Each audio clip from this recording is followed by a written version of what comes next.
right, you guys, it's great to have you here. Thank you for joining us again. Sitting here with the Buckwild firecracker, Miss CARA Parrish. How you doing? Great to see you. Thank you. Thank you for coming on the show. It's great to talk to you. And you're in a car right now. What are you doing? I am in a car. I have a photo shoot to go to first thing in the morning, so I'm on a kind of long drive right now. So this is the best that I could do to accommodate this interview with you. So well, thank you for making it happen. Reality, right? Absolutely. It's great to see you again. It's been a little while here, and since the last time we saw you, you got a little bit of new ink. What's the tattoo? Oh, the tattoo that I posted on my social media. It's actually a few months old. I have a traditional camera on my left thigh, and I get a lot of times you can see it in pictures of me, but you can kind of only see it because it's on the side of my thigh. You can only sort of see a little bit of it. So a lot of people ask me about it.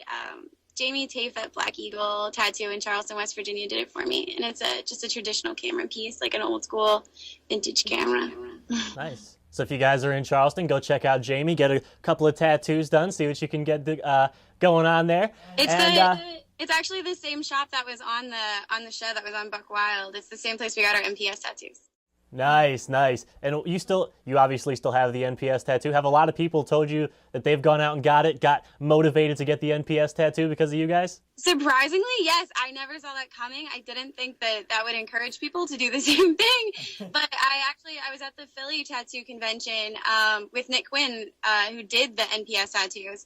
And there were actually people that came up to us at the convention and said hi to me and then got the NPS tattoos right there at the Philly tattoo convention. And I was really shocked.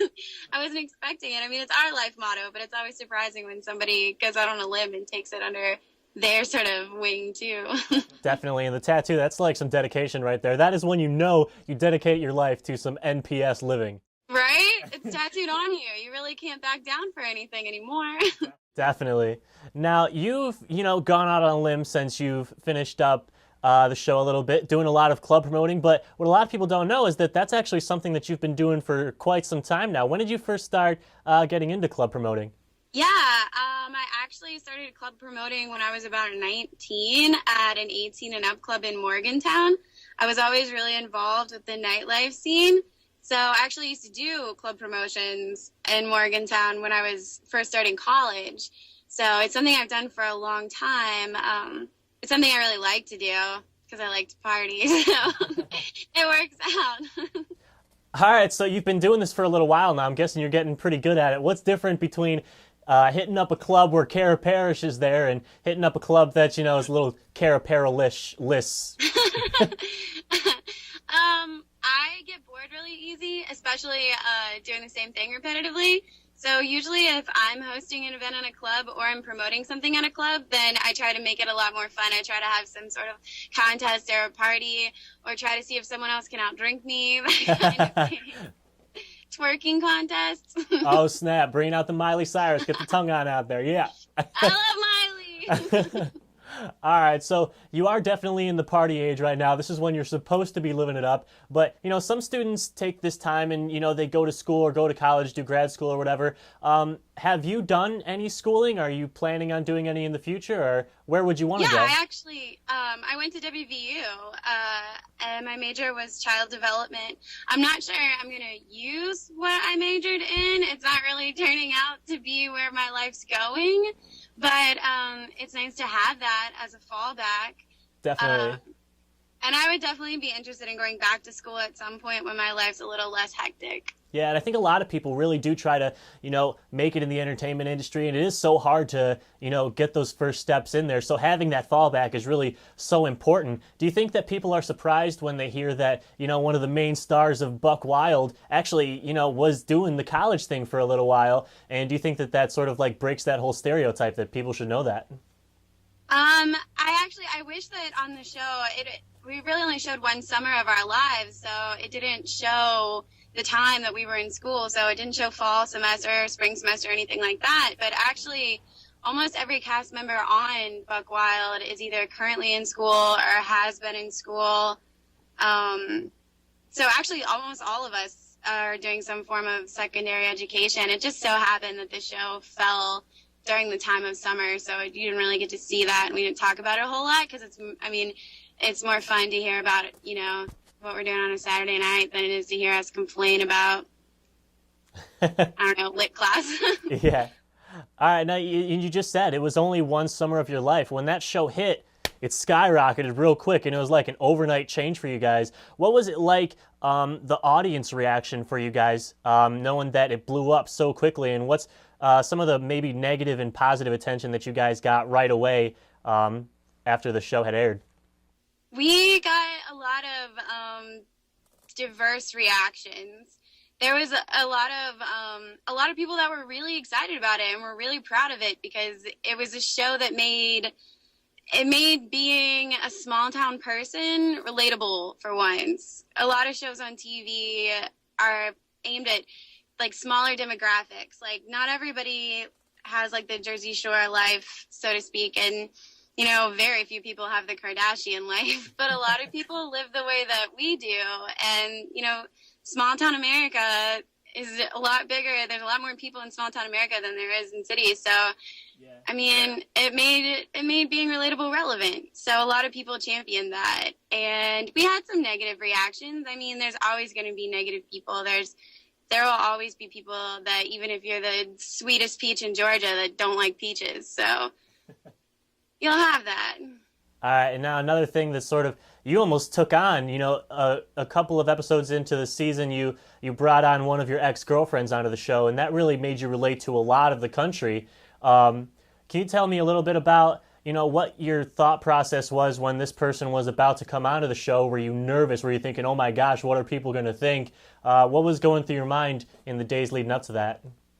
I didn't think about it that much. It was somebody from my past that I was still talking to and was still a part of my life. And it was just my everyday life. I didn't really think about it causing an uproar or anything like that whenever it actually happened. And then after the fact, I've had a lot of people from the LGBT community thank me and say that they were really happy to see a lesbian couple on television. And I honestly didn't even think of it at the time. I didn't see that coming, but as an afterthought, I'm really glad that I did it. I didn't realize that there were so many people who still saw it as a sort of hidden part of America. Yeah. Well, that's great, and I'm glad that you were able to reach out and you're able to live freely out there and just like get that off your chest and let everybody know, I'm CARA Parrish and this is who I am. If you don't like it, go do something. I don't know. Yeah. All right. So after you finished up the show, it did open up some opportunities for you with modeling and stuff like that. But that's something else that you had also been doing for a little while, or at least it definitely gave you a new, wider audience for people who may have not seen your work before. Can you tell us a little bit about when you first started getting into modeling and, maybe what one of your favorite shoots have been? I've actually been modeling for 7 years now, almost 7 years coming up. I don't think a lot of people realize that it's been quite that long for me. I started when I was 16, so I was really young when I started modeling. Buckwild did give me the opportunity, though, to have a lot more modeling that's directed towards my personality, so to speak. I've had a lot more opportunities to do the kind of things that I would want to do versus like standard modeling where you do kind of whatever you're asked to do. So I've liked that a lot. That's been a positive influence in my modeling career. How I got started, I was at a wedding actually, and the wedding photographer came up to me and asked me if I'd ever considered modeling. And at the time, I was a little 16-year-old girl, and I was incredibly excited about it. And I was like, no, but I want to. So I did it for him. And at the time, I didn't think it was going to turn into anything. I thought it was just going to be, something cool to put on my Facebook or something like that. Yeah. And from there, I worked with a couple other photographers that knew him. And then it just got kind of a snowball effect. It just got bigger and bigger and bigger until I got picked up by some agencies, and it turned into a full-time career for me. So it's something that just kind of happened. Absolutely. And, they say that sometimes the stuff that you don't expect ends up being some of the best things in your life. So maybe that was that for you. Definitely. I think that's sort of been the story of my life. All right, cool. So we're sort of running low on time here. Let's go a couple of rapid fire questions here to get to the heart of CARA Parrish. Here we go. Are you ready for this? Yes. All right, cool. So first question, big city living or country life? Country life, hands down. A lot more fun. Do you like your peanut butter crunchy or smooth? Crunchy. Beer or liquor? Liquor. Jack Daniels. Would you rather go to a dance club or go to a concert? Ooh, a Tough concert. one. I love to tailgate. I can't handle tailgating, but concerts. East Coast or West Coast? East Coast. My heart's here. All right. Cowboy hats or country boots? Boots. Boots all day. All right. Always CARA, the boots. thank you so much for coming on and talking with me. Go ahead and tell everybody where they can get in contact with you if they want to book you, or if they have some modeling going on, or if they just want to throw a big old party and say, CARA, come kick it with us. For all of my modeling bookings and everything else, you can reach me at caraparrishbooking@gmail.com. And if you just want to follow me on social media, my Twitter is Cara Effin Parrish. And I have a Facebook, www.facebook.com/CaraParrishBooking. So Awesome. You can find me all over the interwebs. She's all over the place. And guys, the links to those are all down in the description below, so make sure you check those out. CARA, thank you so much for even sitting in your car and talking to us. I am honored. Thank you so much. Thank you for